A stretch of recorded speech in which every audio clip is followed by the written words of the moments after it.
Hi, I'm Dominic. And I'm David. And we are the co-founders of Darabase. So we thought we'd do a short video today just to give you a little bit of an introduction in us, but also the vision as to why we set up Darabase and also more specifically why we're launching Darabase.io.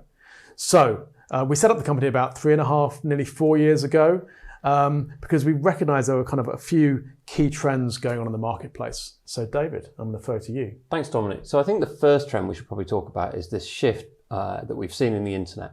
So in Web 1, it was all about desktop computing, how many consumers used to get into really using computers for the first time. Then the second version of the web was really a much more advanced version where e-commerce really came to life and e-service came to life in a really big way for consumers. And there was a big shift towards mobile. Now we're obviously seeing the move to Web 3, a much more decentralized and blockchain orientated version of the web.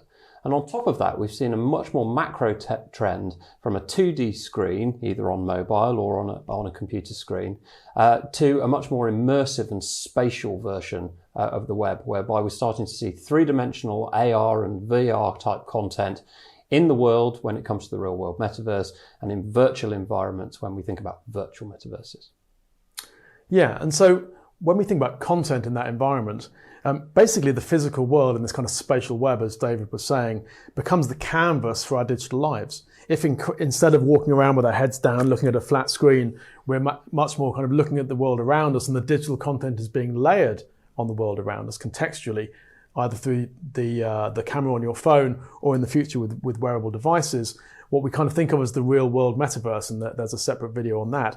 Then actually it becomes really important that the people who own the real world are kind of part of the conversation. That if we're going to start putting content, and especially commercial content, maybe advertising that is starting to kind of pay for the experiences that we want to enjoy in this new spatial web, and that if that advertising is being placed on private property, that property owner has a say. So kind of in a similar way with outdoor media today, if you want to put a billboard or a screen on the side of someone's building, then basically you get their permission, you do a deal, they take some of the revenue, and then you can start to reach an audience in that location.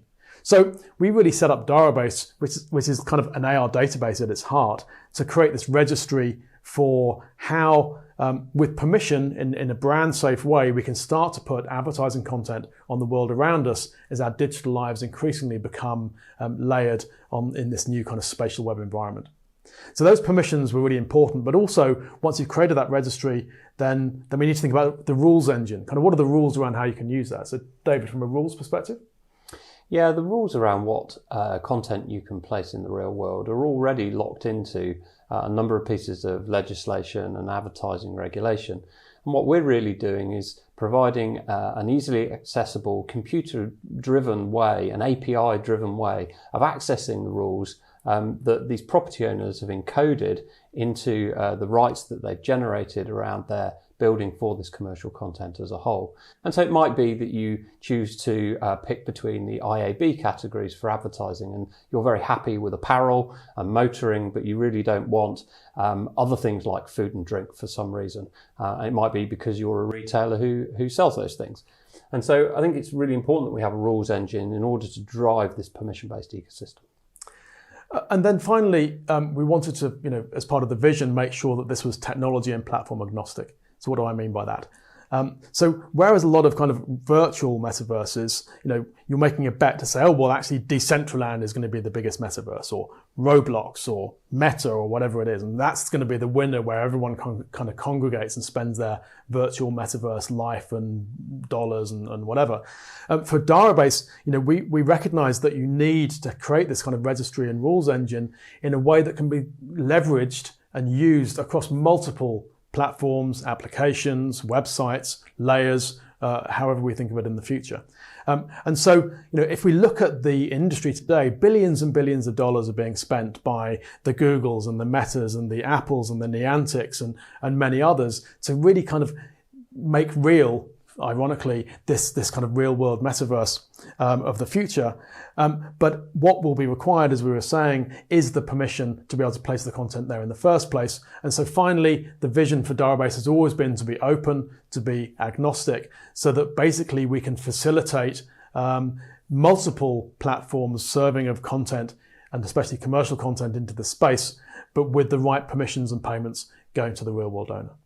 So we spent the last 3.5, 4 years working with property companies, working with brands, working with outdoor media companies all across the world to start to really create a lot of case studies, which you can find on our website on darabase.com.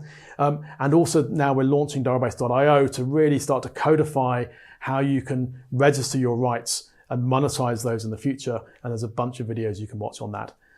Anything more to add, David? I think you've probably pretty much covered it, Dominic. Boom. Okay, so that's the vision. We're David and Dominic, and we look forward to engaging with you. Join the Discord channel, watch the other videos, join us on the journey. Thanks very much. See you soon.